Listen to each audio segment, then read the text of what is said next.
భార్య: ఏవండి, పక్కింట్లో ఏదో గొడవ జరుగుతోంది, ఒకసారి వెళ్ళి చూసిరండి. భర్త: ఒకసారి వెళ్ళినందుకే ఆ గొడవంతా.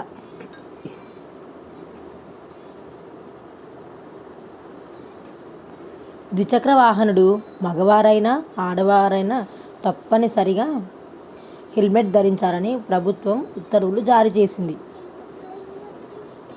భార్య అల్మారా తెరిచి ఇలా చెప్పింది: ఓ మై గాడ్, ఇప్పుడు మీరు చాలా మ్యాచింగ్ హెల్మెట్లని కొనుగోలు చేయాలండి. అంతే, భర్త యాక్టివా అమ్మేశాడు.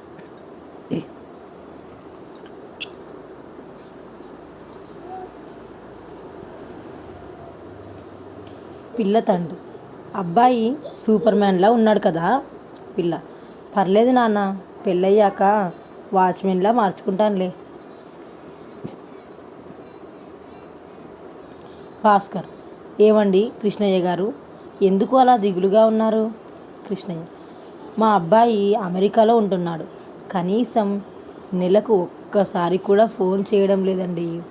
భాస్కర్: ఆ మాత్రం దానికే బాధపడడం ఎందుకండి? మా అబ్బాయి ఇదే అపార్ట్మెంట్లో ఉంటున్నాడు, కనిపించి ఏడాది అయింది.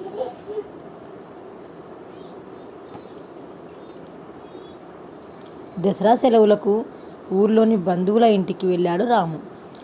అక్కడ ఫ్రెండ్స్తో ఆడుకుంటూ ఇలా గొప్పలకు పోయాడు. రాము: మా అపార్ట్మెంట్లో లిఫ్ట్ ఉంటుంది, మేము అస్సలు స్టెప్స్ ఉపయోగించాం తెలుసా. రాజు: ఓస్ అంతేనా, మేము ఎక్కడికి వెళ్ళాలన్నా లిఫ్ట్ తప్ప ఇంకేమీ ఉపయోగించం.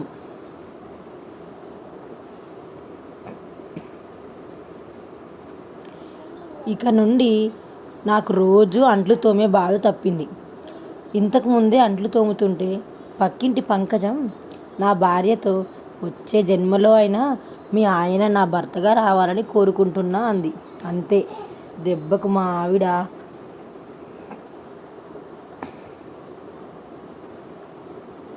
ఇక రేపటి నుంచి మీరు అంట్లు తోమొద్దు అని స్ట్రాంగ్గా చెప్పింది.